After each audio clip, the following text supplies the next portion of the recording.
NCA Banque et Assurance et la BIAO Côte d'Ivoire vous proposent Archives d'Afrique. Les Archives d'Afrique, Alain Foka. Bonjour à tous et bienvenue si vous nous rejoignez seulement maintenant dans la seconde partie de ce magazine consacré à l'histoire contemporaine de l'Afrique à travers ses grands hommes. Nul n'a le droit d'effacer une page de l'histoire d'un peuple, car un peuple sans histoire est un monde sans âme. Je suis un partisan de la doctrine de Moroé appliquée à l'Afrique et je crois que notre intérêt à nous, Afrique noire, est de régler entre nous nos propres problèmes et que l'intérêt des grandes puissances mondiales est de nous laisser faire ainsi.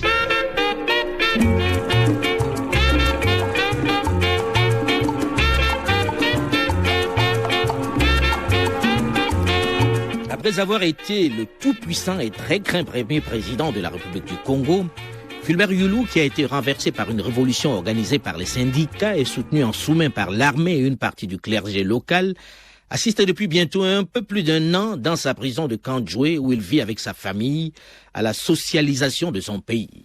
Son successeur, Alphonse Massamba Deba, qui a tourné le dos à sa doctrine du libéralisme et qui a désormais institué le régime de parti unique qui a provoqué sa chute, a réussi l'extraordinaire performance de retourner contre lui un bon nombre de syndicalistes qui avaient mené la fameuse révolution des Trois Glorieuses qui a abouti à la chute de Yulu.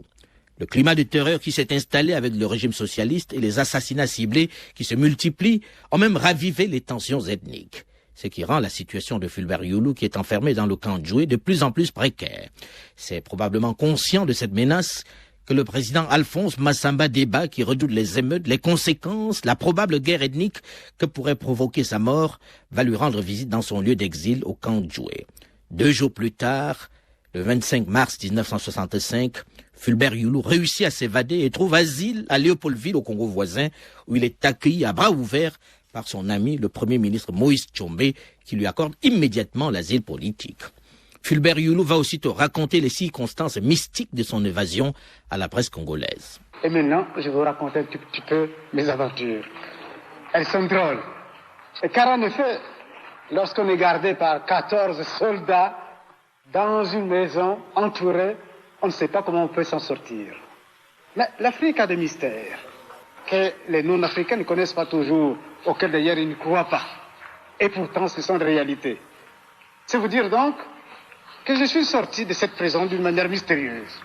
Mais immédiatement après, j'étais pris en charge par tout le peuple congolais, vos frères, nos frères d'enfance. Et pendant 3 ou 4 jours, je marchais de nuit. Et je dormais le jour. Et le peuple, nos frères, invoquaient nos mânes, nos ancêtres, pour que justement j'arrive jusqu'ici. C'est ce qui s'est passé. Cette évasion mystique, comme le dit l'ancien président, va être très très mal vécue par certains caciques du régime de Brazzaville qui trouvent dangereux sa présence de l'autre côté du fleuve, alors même que certains de ses partisans demandent son retour aux affaires. Même si le ministre de l'Intérieur minimise l'événement, il va pourtant provoquer un important remaniement ministériel.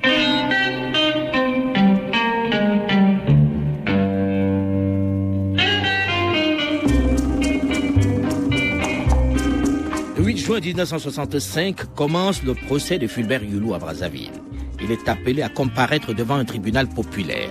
On l'accuse de détournement de fonds publics et d'utilisation à des fins personnelles d'un avion de guerre de type Héron qu'il aurait reçu du gouvernement français.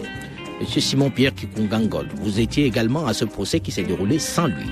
A-t-il vraiment détourné de l'argent public et c'est quoi cette histoire d'avion? Puisque tel que vous me voyez, j'ai été l'une des personnalités jugées à ce procès plutôt. Et lorsque je passe devant la cour révolutionnaire de justice, le président Yulu n'était pas encore appelé. Et je suis jugé, je rentre à Dolisie, il était encore lui, dans sa résidence, et lorsqu'on l'appelle, on accuse Yulu. Il est vrai, les détournements de fonds publics, je peux dire qu'il n'y avait pas de crédits détournés. Le président Yulu, pour la maison qu'il a achetée ici, il a eu de biens. Moi, je peux témoigner pour l'hôtel qu'il a construit à Brazzaville. Il a pris un crédit. Ce qu'il a acheté ici, il a eu l'argent